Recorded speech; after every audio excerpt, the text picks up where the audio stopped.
I remember the moment the galaxy inhaled and forgot how to breathe, because even in a universe that has known gods, demons, false saviors, and emperors who rot on golden thrones, there was something fundamentally wrong about how quiet everything became when she arrived. Not the quiet of fear or death, but the quiet of attention, like the cosmos itself had leaned forward. And I was there, a remembrancer by title and a liar by survival. Standing inside a half-ruined Vox cathedral on the edge of a nameless imperial world whose only purpose had been to feed soldiers into endless wars, when the astropaths dropped to their knees all at once. Blood running from their eyes, not because of warp feedback, but because the warp had gone still, and one of them laughed. Actually laughed, before his heart gave out. And in that laughter I heard something obscene, something hopeful. And then the sky split open without fire or thunder, no warp storm, no screaming demons clawing through reality. Just a clean wound in the heavens, smooth and gentle, and she descended through it like a thought-given form. A woman wrapped in light so soft it hurt to look at, not because it burned, but because it reminded me of things the Imperium had trained me to forget. Blue cloth moving as if stirred by a breeze that did not exist. A symbol on her chest I did not recognize, yet somehow understood as meaning home. And when her boots touched the ground, the dust did not scatter. The air did not recoil. Even the servitors paused mid-motion, as if waiting for instruction they had never been programmed to receive. And she looked around with wide, searching eyes that reflected the broken spires, the corpse roads, the endless banners declaring sacrifice as virtue, and I felt naked in a way armor cannot fix. Because for the first time in my life, I felt seen without being judged, and that terrified me more than any Inquisitor ever had. She asked us a question then, not through Vox or psychic command. Just her voice, clear and warm, echoing across the plaza without amplification, asking why the children were crying, and no one answered, because no one knew how to explain 10,000 years of sanctioned cruelty to someone who genuinely believed suffering was a mistake rather than a necessity. And when the first PDF trooper raised his lasgun on instinct, hands shaking, she did not strike him down. She smiled at him, gently pushed the weapon aside with one finger, and said, "You don't have to be afraid anymore," and I swear on the ashes of terror that I watched that man's soul break open like a sealed letter, his shoulders collapsing as he sobbed into the dirt, and that was when I understood something was very, very wrong, because hope does not belong here. Hope is contraband, hope is heresy, and yet she moved through the crowds lifting rubble with effortless grace, pulling survivors from collapsed hab blocks, healing radiation burns with a touch that glowed faintly gold, and the people began to follow her, first dozens, then hundreds, then thousands, their prayers changing mid-sentence as if embarrassed to keep asking the Emperor for help when something better was standing right in front of them. And I tried to warn them.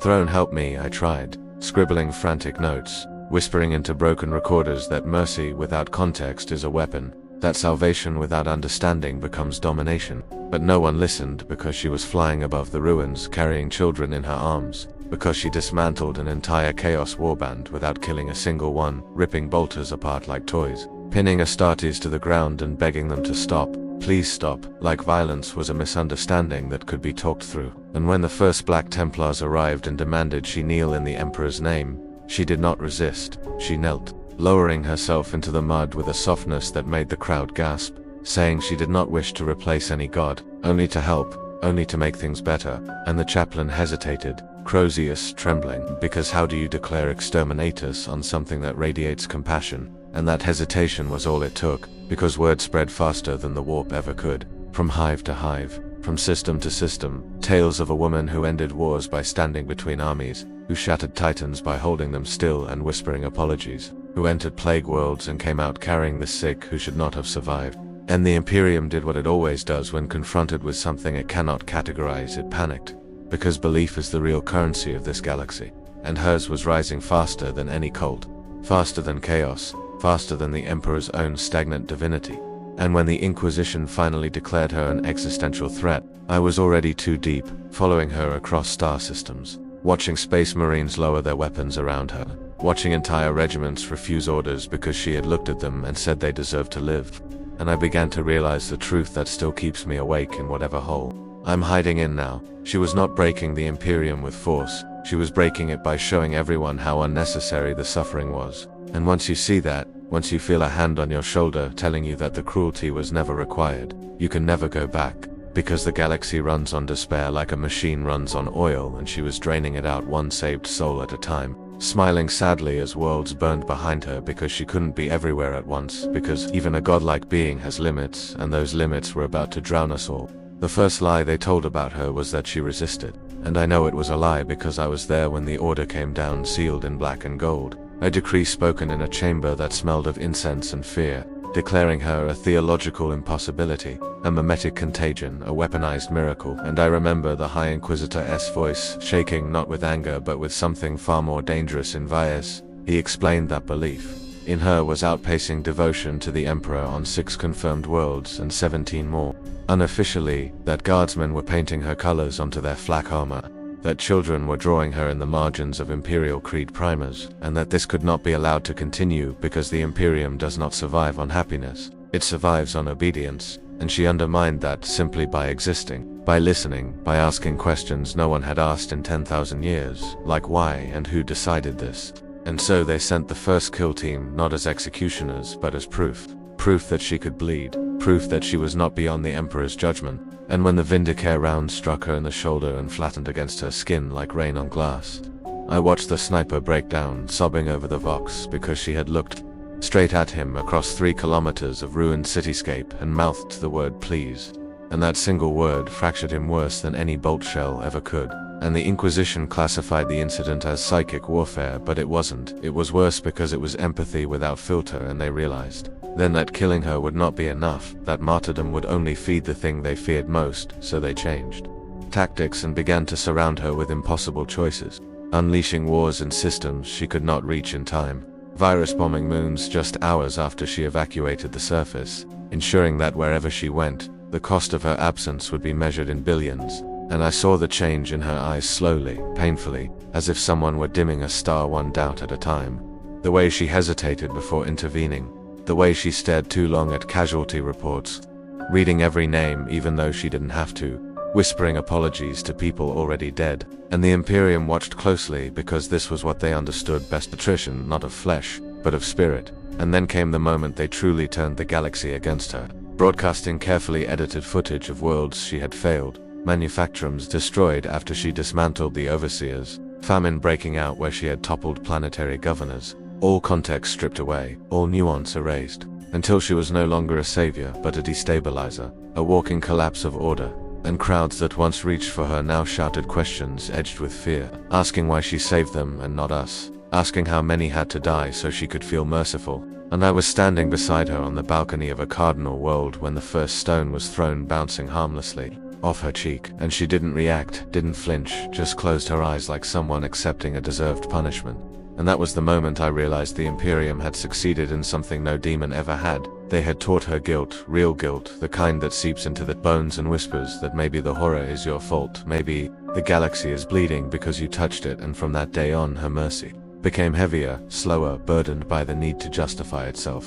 And when the Adeptus Astartes finally moved in force, entire chapters deploying not to kill her but to contain her, to box her in with impossible moral dilemmas, she stopped begging them to stand down and started begging herself to endure. And I heard her screaming once, alone in the void between stars, not in rage but in exhaustion, asking why no one would just stop hurting each other for 5 minutes, asking what kind of god demands endless sacrifice and calls it love. And the warp stirred uneasily at those questions because they were too honest, because even the ruinous powers feed on extremes, and she was something else entirely, a quiet accusation made flesh. And that is when the galaxy began to crack in earnest, because soldiers started deserting not to follow her but to escape. Everything she had made them realize that the suffering was not holy, not necessary, just maintained, and planets fell into chaos not because she conquered them, but because belief in the old lie had finally collapsed, and the Imperium blamed her for all of it, painting her as a cosmic version of temptation, a smiling apocalypse while she flew herself ragged trying to hold together a civilization designed to grind hope into dust. And I stayed with her long after I should have fled, recording everything, watching her shoulders slump under a burden no one should carry, watching her hesitate before saving a city because she knew another would burn while she did. And in those moments, in that terrible hesitation, I saw the true horror take shape, not that she would become cruel, but that she would start believing the Imperium was right, that mercy was a flaw, that maybe the only way to save this galaxy was to break it completely. And when she finally looked at me one last time and asked, "What if I'm making it worse?" I had no answer, because the Imperium had already won the most important battle, turning salvation itself into a sin. I was not there when she finally broke, and that truth haunts me more than if I had been, because whatever happens without witnesses has a way of becoming myth, and myth is how the Imperium survives its crimes. But I pieced it together from censor ghosts, fractured Vox logs, the terrified testimonies of navigators who refused to enter that region of the warp even now, and from the silence of an entire subsector that simply stopped answering a clean wound carved out of the map like someone had erased a thought mid-sentence, and it began, as all catastrophes do, with restraint, because she had learned restraint too well, learned to wait, to calculate, to hesitate. And when the Inquisition staged the atrocity on Calverna Prime, 3 hive cities sealed and flooded with radfire, while she was lured halfway across the sector by a fabricated distress, Kalshi arrived too late, hovering above a world still glowing with residual death, listening to the echo of billions of screams recorded by Auspex and left deliberately unshielded so she would hear them, all of them, and the surviving Vox records catch her voice then, small and broken, repeating "I'm sorry" over and over like a prayer that had forgotten its God. And she did something she had never done before, something that chilled even the warp. She stopped moving, just hung there above the planet, eyes closed, fists clenched, not radiating light but absorbing it, pulling it inward until the stars around her dimmed slightly, as if embarrassed to shine. And when she opened her eyes again, the people who saw it view as they were said, there was no rage there, no fury, only a terrible clarity. The kind you see in someone who has finally accepted a truth they were avoiding, and the truth I think was this: that the galaxy did not want to be saved, it wanted to be managed, and kindness without authority would always be punished.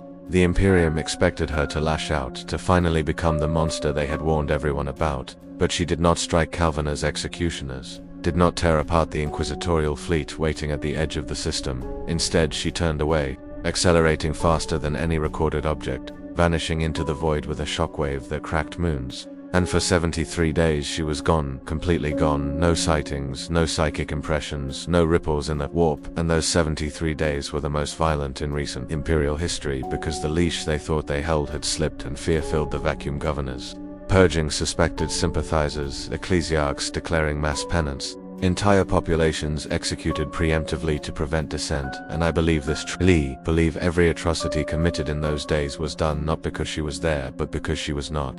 Because the idea of her had already infected the collective mind, and the Imperium was trying desperately to cauterize it. When she returned, it was not as a savior descending into crowds, but as a presence, subtle and everywhere, appearing above battlefields and simply ending them.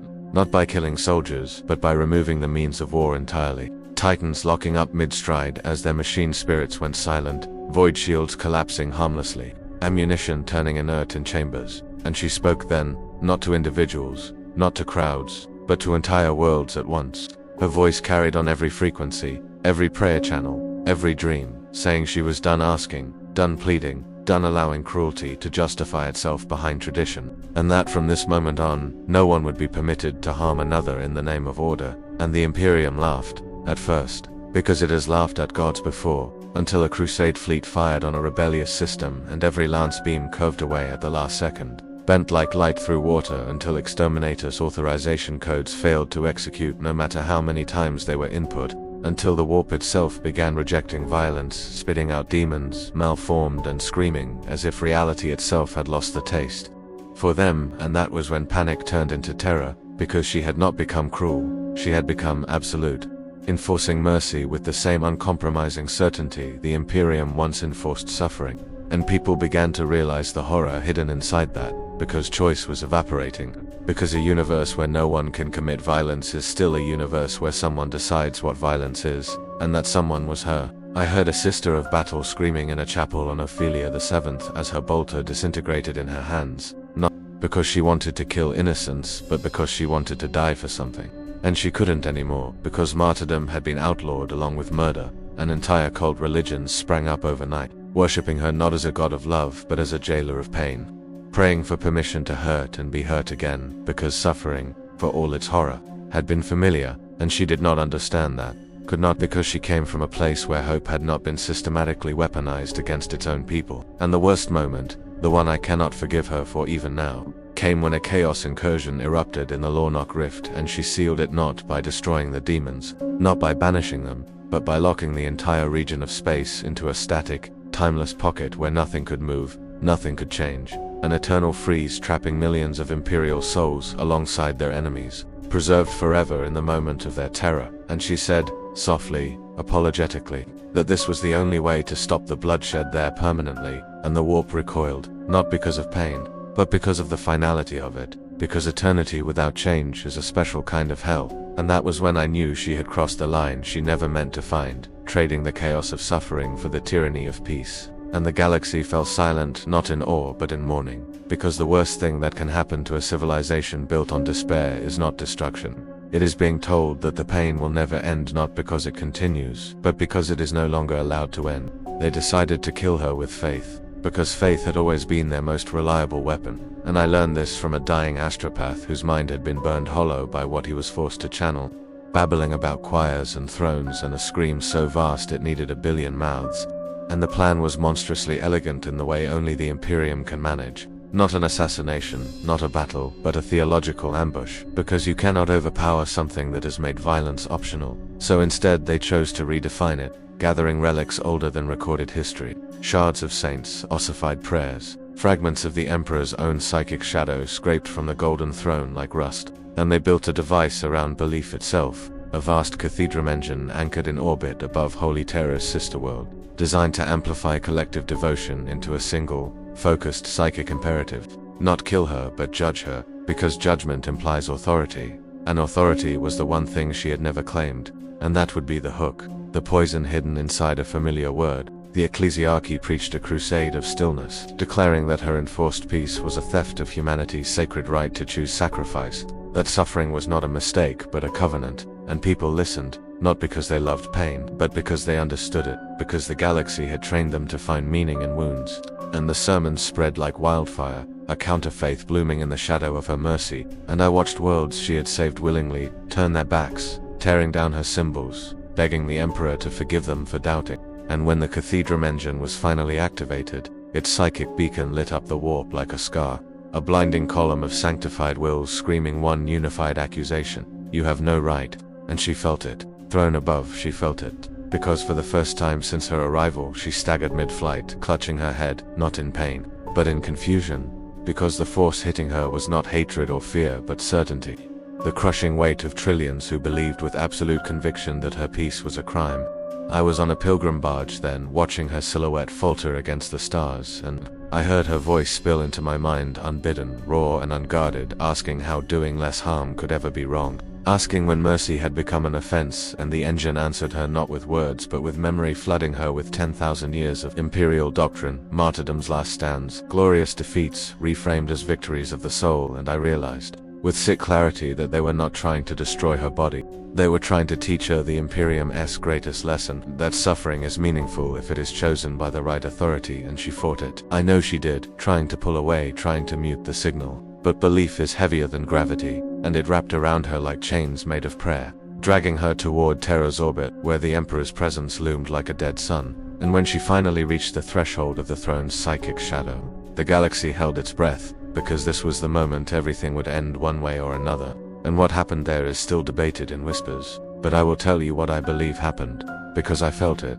because for a single, terrible instant, her certainty cracked, not because she doubted her actions, but because she doubted her right to act at all, and that doubt was the opening they needed. The engine flared brighter, saints' bones turning to ash, choir minds bursting like overripe fruit, and they poured everything into that doubt, every prayer begging for suffering to matter, every scream asking not to be spared but to be worthy. And she screamed then, not in defiance, but in grief, a sound that rippled through real space and warp alike, shattering astropathic relays across half the segmentum, because she finally understood that to truly save this galaxy she would have to take something from it that it could not live without.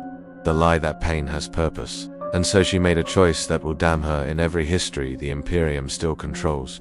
She reached into the cathedral engine and did not destroy it, did not silence the prayers, but answered them, taking the weight of that belief fully into herself, accepting judgment, accepting the accusation, allowing the collective will of humanity to brand her not as savior but as transgressor. And the backlash was apocalyptic, a psychic implosion that flattened continents, snuffed out stars, and tore a permanent wound in the warp that even the ruinous powers avoid, because it tastes like resignation. And when the light faded, the engine was gone, Terra was scarred, and she was nowhere to be found. No corpse, no echo, just absence so profound it felt like mourning, and the Imperium declared victory within the hour, proclaiming that the false angel had been cast down by righteous faith, that humanity had reclaimed its destiny of glorious suffering, and the wars resumed with renewed But something was different, something subtle and corrosive, because violence no longer worked the way it used to, because sometimes lasguns would misfire at critical moments, because sometimes soldiers would hesitate for no reason they could name,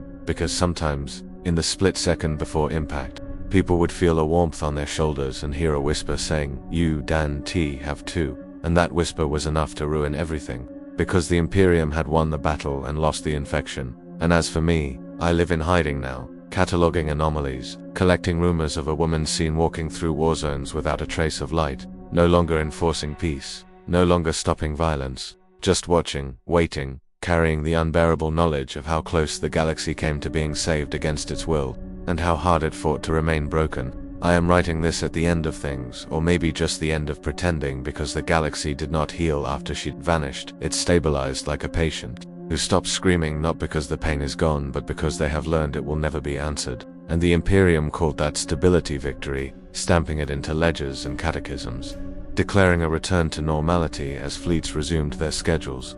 Tides were recalculated, and the machine of war found its rhythm again. Yet everywhere I went there were hairline fractures in reality that no proclamation could seal. Subtle malfunctions in the grand cruelty, moments where the old script refused to play out as written. And I saw them first in the eyes of soldiers who fired and missed without knowing why. In camisas who hesitated before pulling a trigger, in preachers whose sermons rang hollow even to themselves. Because something had been taken from the galaxy when she accepted judgment, not hope exactly, but inevitability, the certainty that suffering would always be rewarded with meaning, and without that certainty, the Imperium's cruelty began to look naked, exposed, embarrassingly optional. I followed the anomalies like a pilgrim chasing rumors of a saint, through dead systems and overpopulated hives, through war zones where the air still tasted like propellant and regret, and I heard the stories whispered in half belief, half terror, of a woman without symbols, without light, walking unarmed through crossfire, not stopping bullets, not bending fate, just being there, and somehow that presence was enough to unravel carefully planned massacres. Because when you see someone stand calmly between you and your target without condemning you, without absolving you, the choice becomes unbearable, and many chose to lower their weapons, not out of mercy but out of exhaustion, because the idea that they could stop had become thinkable, and thinkable things are the most dangerous of all. The Inquisition hunted these stories aggressively, branding them residual psychic contamination, ordering purges wherever the whispers grew too loud, but the whispers adapted, slipping into dreams, into last thoughts, into the quiet moment before a killing blow where doubt blooms like a bruise. And I know this because it happened to me, because I saw her once, finally, not descending from the heavens, but sitting on the steps of a burned-out shrine on a nameless moon, wearing no colors I recognized, looking smaller somehow, diminished not in power but in certainty.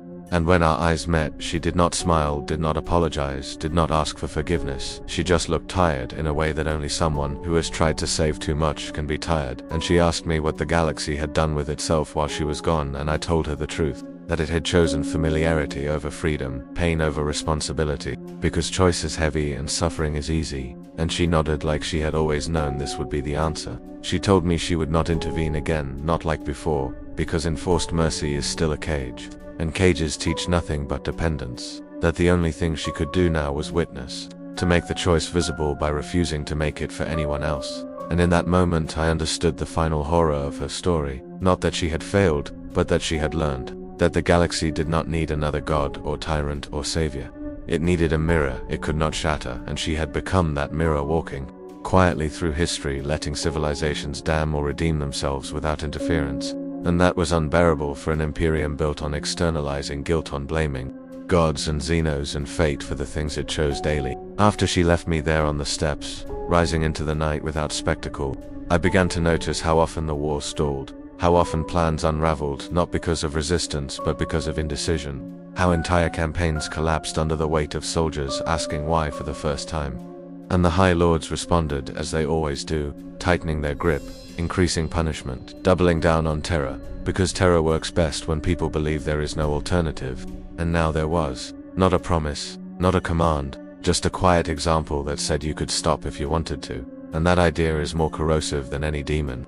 The final reports I compiled before going to ground showed a measurable decline in warp instability correlated not with peace, but with hesitation, with violence aborted mid-act, with rage cooling into confusion, and the Adeptus Mechanicus refuses to acknowledge the data, because it implies that belief shapes reality in ways their equations cannot predict. And chaos recoils from these zones not because they are holy, but because they are undecided, and chaos needs commitment, needs extremes, needs people to mean their hatred, and she has made meaning itself unreliable. The Imperium still hunts her, of course, declaring her the subtlest heresy of all, because she does not tempt with power or pleasure, she tempts with rest, with the idea that you do not have to carry the galaxy's sins on your back forever. And that idea spreads quietly, patiently, in the spaces between orders and obedience, and sometimes, I think that was her real gift, not peace enforced or wars ended, but the infection of pause, the millisecond where someone realizes they are about to do something unforgivable, and understands, truly understands,